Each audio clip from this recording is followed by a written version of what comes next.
Ji, Maybe with the good offices of US, which has worked out, though the President's Secretary of State statements in the last few days were coming in conflicting in nature. Ji, But I think one thing which would have weighed in the Indian minds would be that US perhaps does not want another arena of war taking place, and being their special strategic partnership, in, USA needs India. They don't want that Israel Gaza Hamas affair on in South Asia. right, Also, Ukraine, the peace which was promised in 100 days with Russia has not come about. right. China is a factor which weighs on US. So I think it has been a very good move from the statecraft and from the diplomatic point of view. In military terms, I would say we have had a partial achievement of military objective. I use the word partial Right. because along the line from POK down to Bahawalpur, the destruction which has been caused to the training centers or the terrorist centers Right. has been there, in which a lot of the terrorists would have been killed. But there's a work in hand, work in being. Their ideologues have to be now packers and planners. They have to be taken to task, and Right. that we should not leave it. In the instant case of this ceasefire violation and the drones having fired and the blackout having taken place, Ji. let me tell you, Ji. I fear that they would have infiltrated their terrorist groups even now in Ji. this evening. So our depth areas, intermediate, our internal security has to do a lot of work right from this moment onwards. We Ji. cannot trust this nation. We cannot trust this leadership. Gee, I totally agree that we cannot trust them. But the fact is that if they do another act of terror, then it's an act of war. So the button for escalation, the button for punitive action now is with Bharat. Before I come to you, Tilakji, Major Jolly, do you believe that that's perhaps the biggest change in posture and equation? There is no need for anybody else's okay or permission. The entire posture changes, military posture changes. The cost of any act of terror has only increased from 2016 onwards in the last decade. The other part is that Bharat now decides what is the punitive measure, what is equal to an act of war, and what is an act of park back terror. That definition and that interpretation is left open to Bharat. Do you believe that is perhaps the biggest shift, and that will come into play even on the 12th when the DGMOs, if things go all according to plan, meet? Yeah, I mean, There's a complete let's say, blackout in Patiala yeah, also now right now. Ji, please continue. yeah. Please. Let's say we, for discussion's sake, we disregard what is happening right now, and we Uh, reach 12th uh, when the discussions are happening. uh, The statement which the MEA and even the defense spokesperson gave, we uh, never mentioned that there was any intervention of US. We uh, never mentioned that Trump or once came and they negotiated peace between us. sure. That means India is has taken control. Uh, That this is our decision. We uh, decided to go for this no firing stop for 2 days, and uh, after that we will have a discussion again. uh, What that gives us is a leverage that since we decided step one on our own, uh, that was taking out these terror camps. mm, Since we decided on step two, that is retaliating to their minor incursions with our missiles or whatever. Since we decided on step three, that's mm, to go for a 3 day break from firing. uh, Hence, we hold the right to take step four, whatever that might be. yeah. The conclusive, authority that India is holding right now should be enough for us to go ahead with whatever step we take. You drop in the IWT, drop in the other, diplomatic pressures we are putting in, and we Right. have total control of the situation. So I think military or kinetic action, as everybody calls it, I think that's just a part of that. That's an extension of the same authority that we exude right now, and we should just go ahead with it. There's no need to ask anyone. No need to ask anyone. Tilak Devasharji, should we continue the non-kinetic offensives? So talk about Indus Quarter Treaty, talk about anything else is off the table. Let's just talk military backing off when the DGMOs meet. Absolutely.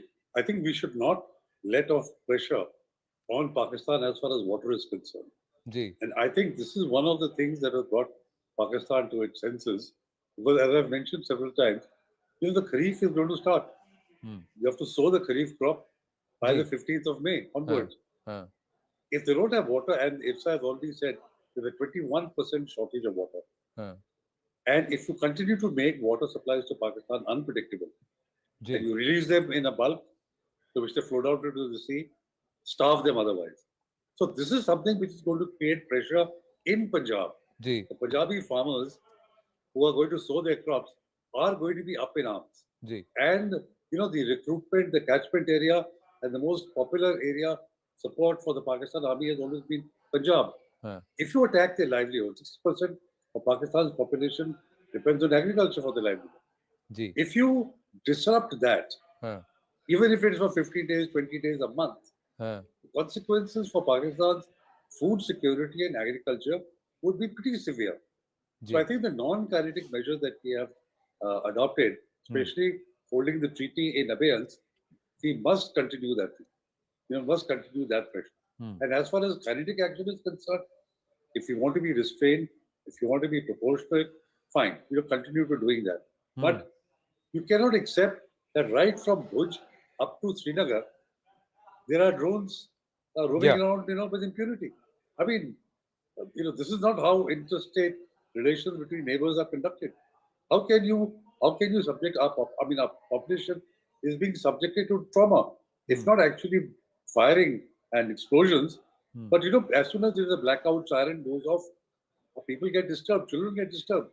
So I think we need to react strongly in adequate measure. I'm not saying go berserk, but certainly what we did last night Ji. really brought Pakistan to its senses. No, but how do we as a nation, and let's take this conversation forward. Two points. One is Pakistan is trying to reduce the cost of war with Bharat or escalation with Bharat, because that's why they're leaning on drones. Drones per drone individual entity is far more per unit as cheaper. The other thing is they are also trying to use tech smartly. They're trying to conduct push for cyber attacks, which have been thwarted. They're also trying to push drones and arms, ammunition, drugs via drones, and then send the infiltrators as normal people with valid passports coming and going here. So they are trying to be use technology, use cost, lower the cost for bleeding Bharat with 1,000 cuts. How does Bharat increase the cost for Pakistan? Perhaps non-kinetic measures are the only way. Yeah, and I think And the other part is Turkey. Uska kya kare? Okay. Ji. I think non-kinetic measure, whatever measure, are not even under discussion, because those were taken differently in different time and space. The ceasefire pertains only to the military action that is happening across the sea. That's all. So I don't think that will come anywhere even on discussion. There is no question of stopping the non-kinetic or other measures other than military. The ceasefire would mean no action militarily. That's all. Ji. Your issue of low cost, Ji. my understanding is, in response to the terrorist infrastructure that we attacked, if they had a way of putting bombs across safely and creating sufficient damage in their very first raids and get away with it, they would have done so directly. That means their fighters coming or their surface weapons or whatever standoff weapons. Given the state of readiness we were in, they could not have achieved that. Ji. So they've started with drones to probe, to get location of our AD centers, our radars, our missiles, and electronic intelligence, and have a combination of drones and standoff weapons, Right. armed drones. So they were kind of increasing that.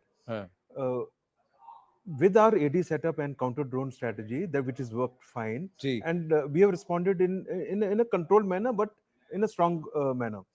So they did not expect that it will take so much time. Probably they would have thought second day they would merge enough strong weapons Correct. and create substantial damage on 8-10 targets in India. Right. That's what they haven't achieved. Right. That's why they've gone into second night, third night. Third night we responded heavily, attacking the bases. So the escalation, I don't think it is in their control. They Right. could not achieve a face-saving damage that they wanted to inflict on us, Yeah. and it is going a bit out of control. That is my understanding how it has panned out. Otherwise, they would have probably struck hard on the first day and backed off. अच्छा, immediately पहले दिन ही मार देते हो फिर उसके बाद Agar करेंगे। if they were successful, If they were successful. and of course we would have responded like in Balakot happened. We would have responded and maybe it cooled off. Correct. But depending on the damage that we sustained, if they hit military targets, we would have hit military targets. So it is gone, and it also is the mindset of Asif Munir. He probably, apart from face saving, which has not got, he is hell bent on stretching it a little more. One, in terms of taking absolute control in Pakistan. He's put the civilian leadership totally out of the game. Okay, this ceasefire discussion did not progress till he got a call, and thereafter we heard that it progressed. Correct. The DJ So moment. it clearly shows how much control he is taken there, how much control. Okay. So whatever was left, it's like a military law, unstated military law there. Correct. Therefore, I think it's a combination of two things which is stretching. They also probably misread the levels to which we will go. Yeah. And our patience and our will to respond and will to go right up to the conflict. You know, everybody's under the impression they will do this nuclear bogey and we will not go beyond a day or two. We stuck their bases. Yeah. If they do more, we will. Yeah. So we've not only called the nuclear bluff, but we've also pushed the doctrine of escalation a little further. Fairly high, yeah. And there is still depth available. Correct. Let's not fall for this nuclear, and they are having discussion. They can have discussion. They want to go nuclear. Let us see. Let's see. Let us see. Karo. Okay. So it's clearly they did not anticipate such strong military and such strong leadership decisions from India. They haven't realized that the game has changed here. Right. Our zero terrorism acceptance. We are serious, and with today's call of terror act being an act of war, I think it goes to the next level. I think they've misread badly. They handled it badly. They were irrational about it, and now they are finding it difficult to get out of it. I don't think they've got a correct reading of Prime Minister Narendra Modi and the leadership will under him. They've underestimated that, and I think he's just redefined those aspects. So, as a big shout out and